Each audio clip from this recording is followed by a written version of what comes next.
So officially, the first half of 2023 is now behind us. First 6 months are done. We are now entering Q3 of 2023 and the remainder of this year. And that means also we have not only had the monthly candle close, but it means we've had the 3-month, the quarterly candle close, and the biannual, the 6-month candle close. So in this video, I'm going to be looking at all of those on the chart. I'm going to be sharing my insights with you and what I think could lie ahead for the month and the next few months of this year. So grab your favorite beverage, let's dive in.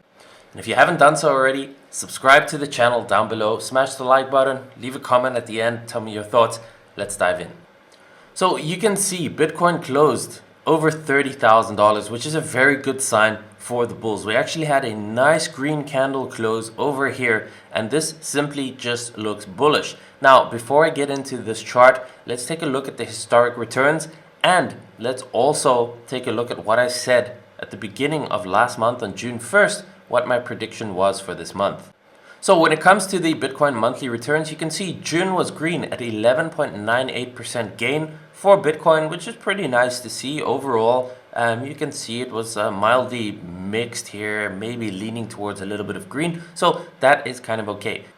You can see here July over the last many years, it tends to lean towards being more green. And I think this year actually is going to be no exception. I do think we probably see more continuation. So I'm leaning towards green July again this year. You can see 2020, 2021, 2022, they were all green.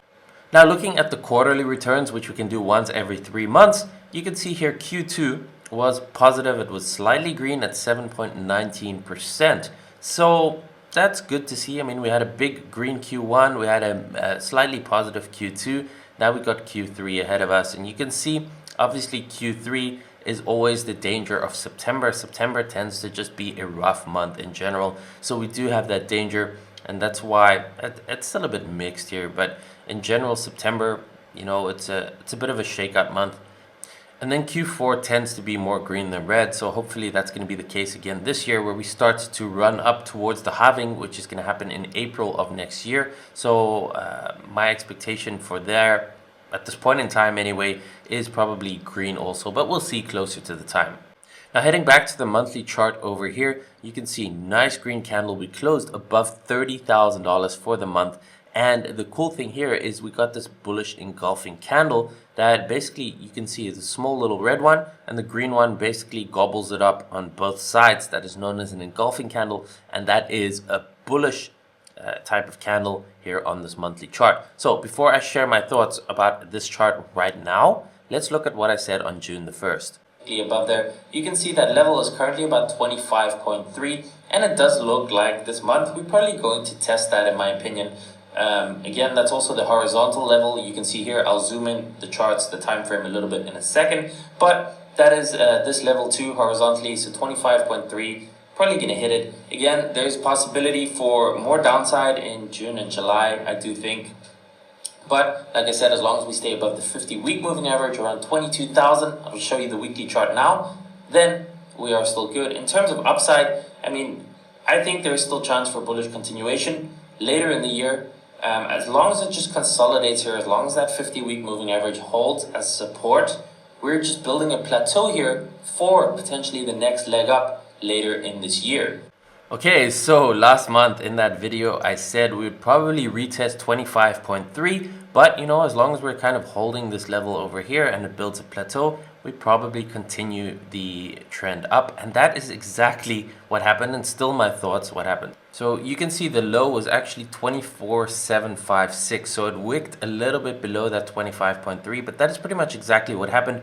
You can see over here what it did really is it retested this horizontal support, these two highs over here, and the 50 monthly moving average. It retested that, and then it ran all the way back up. And if you remember, I actually shared a long trade setup at exactly that level, 25.3, and a lot of people that followed that were able to ride that up almost into 30,000 actually. So that was a very, very good leverage trade setup, purely based again on the technical analysis. So the charts show the way. So we got that, we got the retest here of the 50, we got this big engulfing candle, and now I think this just clearly shows the bulls are still very much in control and the direction is up. So what are the next targets? I've shared this in previous videos already, but there is a CME gap at $35,000. I think that is going to be filled. And then we have this very clear target over here, which is this high, combined with the Fibonacci golden pocket of the entire bear market move at around $48,000.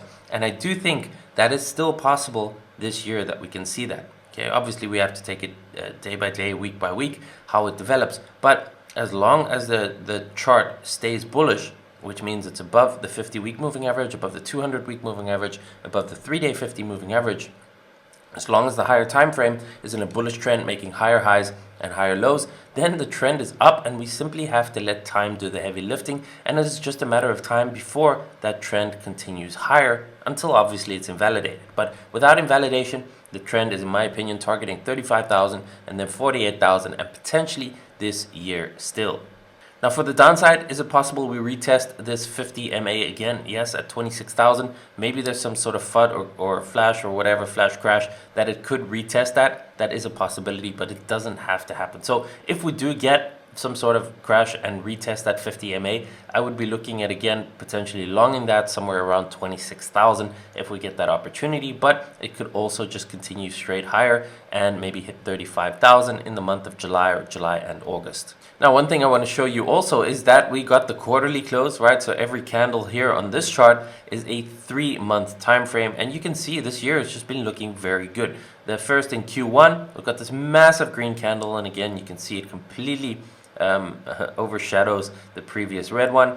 The green candle that just closed, again, it's still bullish. Got a bit of a wick, it pulled back up. The bulls are still in control here. So I would expect, again, continuation. Like I just said, 35 to 48,000 is still a possibility, in my opinion, this year until the trend is invalidated. Then we have the biannual close. So every candle here is a 6-month candle, and you can see this is just a lovely green beautiful candle that completely overshadows the previous red one over here. So this is looking good. Hopefully we get another straight green candle all the way up to 48,000 in the next 6 months. Now I wanted to share the weekly chart too, because as you go down the lower time frames, the reaction time to the change in trend is obviously much faster. Think of it like an oil tanker. You know, how long does that take to change direction on the sea once it's in motion versus a smaller yacht versus a little sailboat, right? It's obviously very different. You can apply the same kind of logic to these time frames. So obviously the monthly time frame takes a lot longer to give those warnings. The weekly is quicker, the 3 days even quicker, etc., etc. So on the weekly, I like to look at this,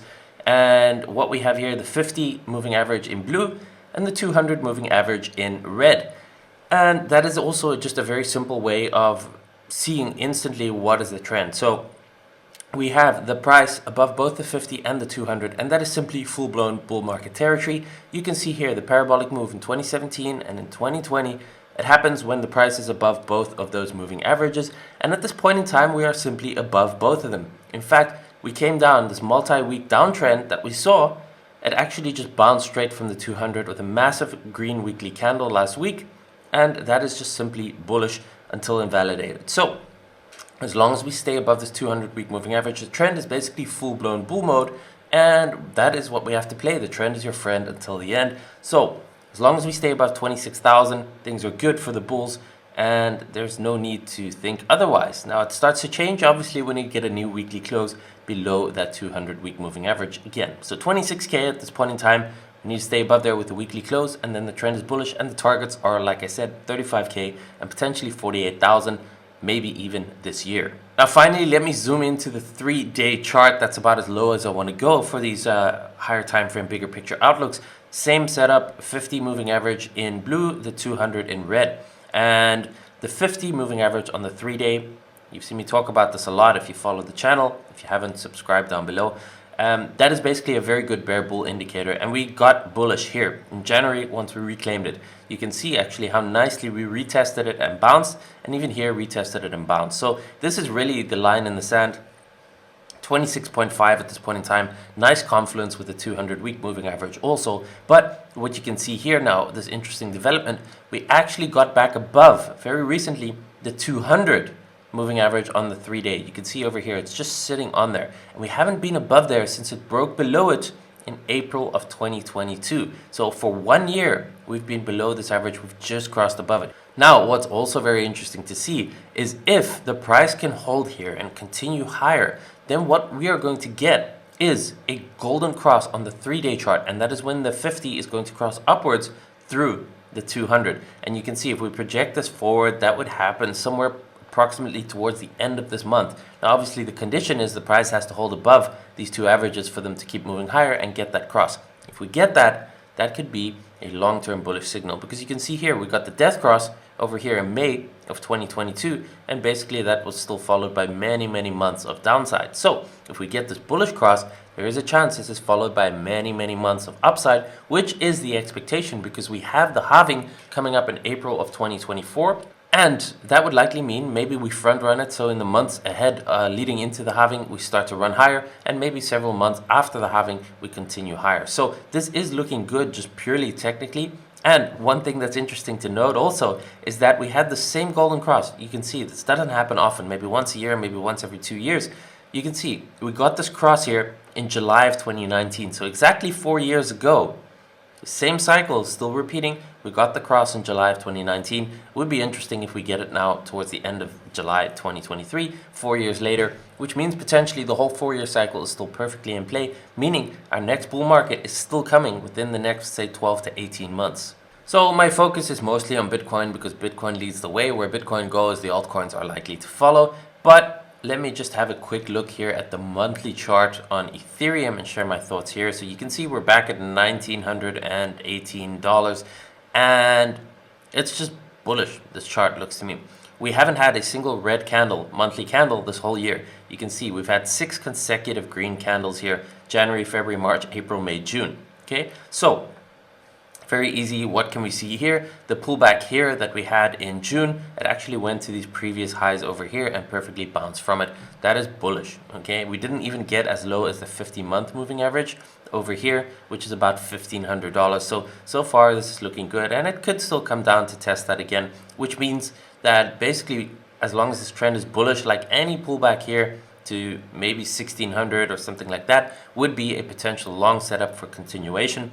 We are still looking at a bullish trend, and the next targets would be just simply on the way up. I would say about 2500 would be the next immediate target. And in a similar way to Bitcoin, if Bitcoin is going to go ahead and reach its Fibonacci golden pocket of the bear market, similar thing here with Ethereum. It coincides with this high over here of April 2022, and that would be around 3,300 to 3,700, and that is potentially still in play maybe this year too. If Bitcoin's going to hit its Fibonacci golden pocket, then I would guess Ethereum is probably going to do the same, which means that from here, you know, there's almost a 2x upside potential still in ETH potentially this year. And as long as the trend remains bullish, like I said, we're watching the moving averages, we're watching the market structure making higher highs and higher lows. As long as that's the case, the trend is up and the targets are higher. If we get any form of invalidation, if we get market structure break, or we close below key moving averages, then we can start to consider maybe a more bearish scenario.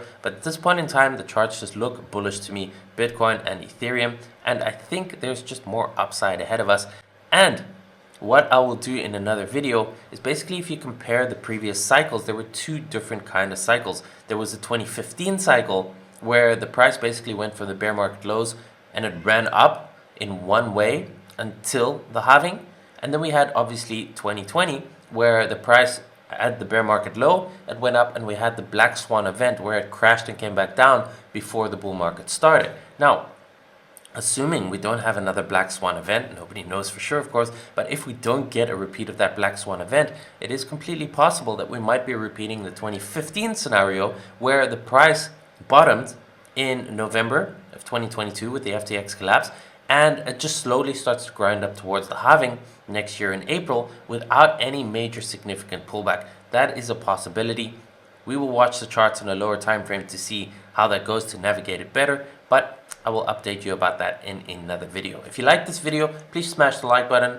Comment down below, what are your thoughts? Do you think we're going up only from here until the halving? Do you think we're going to crash back down and retest the lows before we get a bull market? Let me know in the comments, subscribe, and I will see you in the next video.